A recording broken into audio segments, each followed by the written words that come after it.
কি হয়েছে ভাই? ওকে একটু দূরে দিবি। ভাইটা ঠিক নেই, দেখতে পাচ্ছিস লাঠি তুলে নিচ্ছে।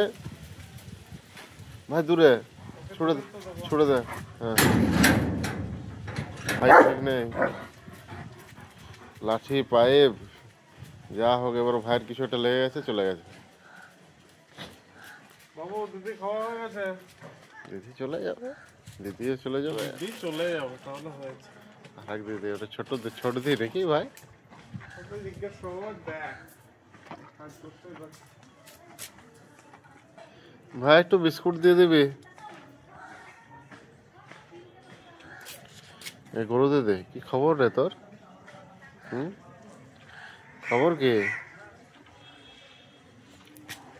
আরে ভাই কোথায়? ভাইটা ওই দেখ ভাই কি করছে, দেখতে পাচ্ছিস? ভাই কি করছে দেখ শুধু, ওই দেখ ঠ্যাং তুলে পরে জল দিচ্ছে।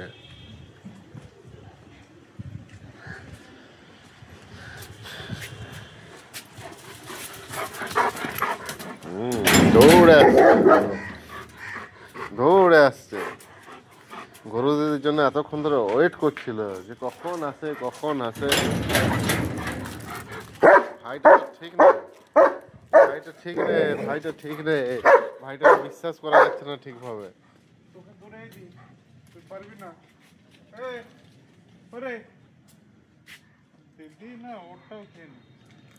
দিদিকে এই সাইডে দিয়ে দে, এই সাইড ফেলে দে। হ্যাঁ,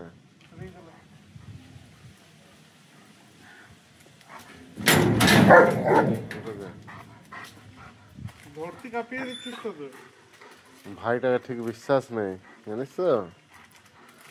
ভাই কোনো কিছুতেই বিশ্বাস না, ভাইকে বিশ্বাস করি না আমি। এটা ভালো সব থেকে বসে থাকবি তাহলে আজকে আপনি ভাইকে আবার বিশ্বাস করে।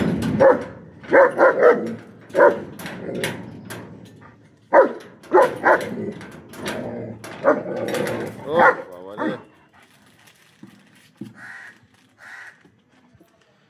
দেখ ভাই পুরো কান দিয়ে পুরো ডিশ দিকে তাকাচ্ছিল, সে কোন দিকটাতে খাচ্ছে দেখি তো একবার।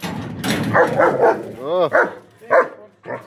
কথা বলি কি বলছিস শোন, বলি আর দিদিকে ডাকবি না, দিদি খাওয়া হয়ে গেছে। বারবার যদি ডেকেছিস না, এই কান্নগুলো ধরবো আর ছিঁড়ে দেবো একবারে। দিদিকে ডাকলাম বলে এইভাবে অপমান করে দিলি দিদির সামনে। যেমন ভাইয়ের লজ্জা নেই সেরকম দিদির তো লজ্জা নেই, তো দুটোই সমান। লজ্জা নেই ওদের। যতবার ডাকবে ভাই ততবার দিদি থাকবে দিদি এইখানেই পড়ে থাকবে। আসবে বাবা, আসবে আরেকবার দেবী খাবে।